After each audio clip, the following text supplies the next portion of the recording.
그래서 금리를 인하한다는 것은 경제가 위험하다는 것이고 주식시장은 폭락할 수 있다는 것이 폭락론자들의 논리라고 할 수 있겠습니다.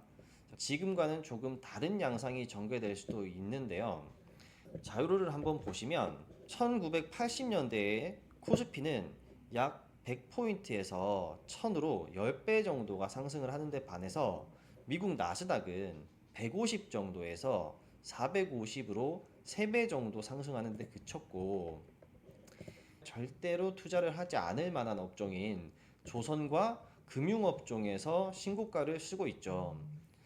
어, 안녕하세요, 위고이드입니다. 오늘은 금리 이야기를 해볼까 합니다. 최근에 시작이 조금 하락했죠.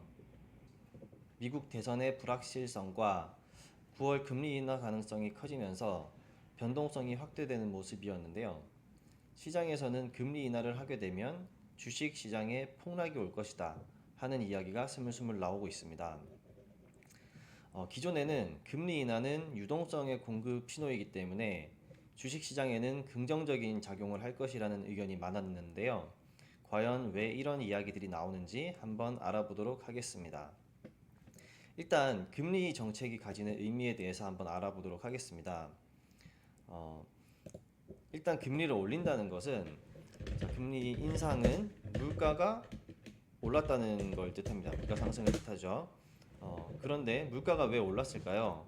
사람들이 돈을 많이 썼기 때문입니다. 소비가 증가했다는 거죠. 그러면 사람들은 돈이 어디서 났을까요? 돈을 잘 벌었다는 말이겠죠. 즉, 고용이 좋다, 고용이 좋은 상태, 실업률이 낮다는 것을 의미합니다. 즉, 경제가 좋은 상황이죠.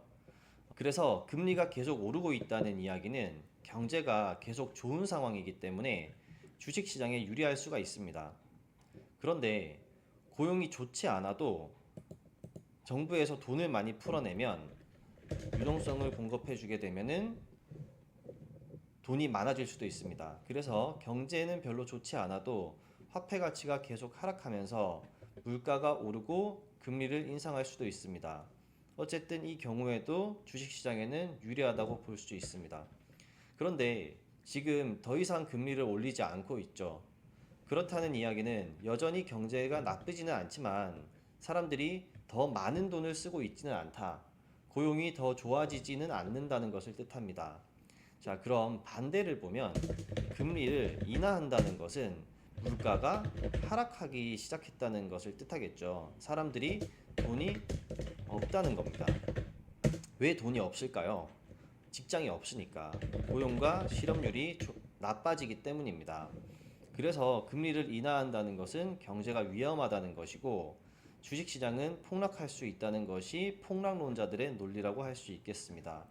그런데 만약에 현재 5% 수준의 금리를 과거처럼 0%까지 낮춘다면 그것은 경제가 심각한 위기 상황에 빠져서 고용과 실업률이 매우 좋지 않은 상황이라는 뜻이기 때문에 주식시장이 폭락할 수도 있겠지만, 만약 한 2% 후반에서 3% 정도 수준으로 낮춘다면 그것은 경제가 나빠진다기보다는 현재의 지나치게 높은 수준의 금리를 정상으로 돌린다는 뜻이라고 해석할 수가 있기 때문에 주식시장에 그다지 충격이 없을 수도 있습니다. 즉, 금리 인하를 하느냐 안 하느냐보다는 그 인하의 폭이 더 중요하다는 거죠. 개인적으로 많은 사람들이 우려하는 시장의 폭락 상황은 일어나지 않을 가능성이 높다고 보고 있습니다. 다만 주식시장에서는 지금과는 조금 다른 양상이 전개될 수도 있는데요. 일단 최근의 주식시장을 보면 이제 단연코 미국, 그 중에서도 빅테크 관련 주식들이 시장을 선도해 왔었는데 앞으로도 과연 그렇게 계속 될까? 이게 좀 의문입니다. 초과 수익 바이블이라는 책에 보면은 사람들이 흔히 하는 실수로 확증 편향과 패턴 찾기 관련 내용이 나오는데요. 객관적으로 동일한 기간임에도 불구하고 과거에 있었던 일보다 자신이 경험한 기간에 가중치를 두고, 또 과거의 경험보다는 최근의 경험에 가중치를 둬서 동일한 패턴이 반복될 거라 믿는 경향이 있습니다.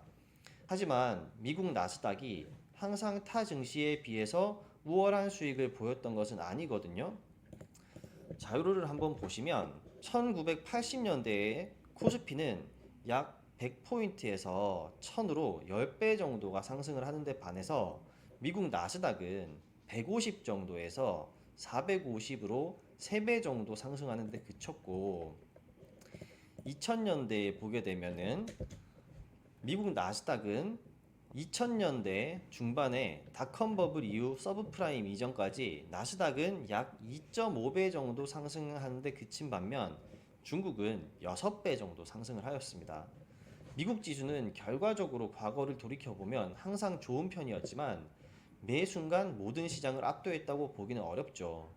국내 증시에서 시장의 흐름이 변화하고 있다는 게 느껴지는 부분도 있는데 과거 시장을 주도하던 반도체와 2차전지 섹터에서 52주 신저가를 기록하는 종목들이 나타나고 있습니다. 반면에 투자 경력이 짧은 투자자라면 절대로 투자를 하지 않을 만한 업종인 조선과 금융업종에서 신고가를 쓰고 있죠. 위에는 KB금융의 1년 동안의 주가 흐름이고 아래는 한국조선해양의 주가 흐름입니다. 시장에 영원한 것은 없고 계절이 항상 바뀌어 왔는데 미국에서 긴 시간 동안 이어왔던 금리 인상의 기조에서 인하의 기조로 이제 바뀔 수 있는 만큼 주의가 필요해 보입니다. 자, 오늘은 금리에 대해서 알아보았는데요. 시장은 항상 예측보다는 대응입니다. 이렇게 될 것 같다고 예측을 하고 베팅을 하는 건 도박이고요. 예측은 하되 맞으면 많이 벌고 틀려도 잃지 않는 투자를 하는 것이 대응입니다. 시장 상황에 잘 대응하셔서 꼭 성공 투자하시기 바랍니다.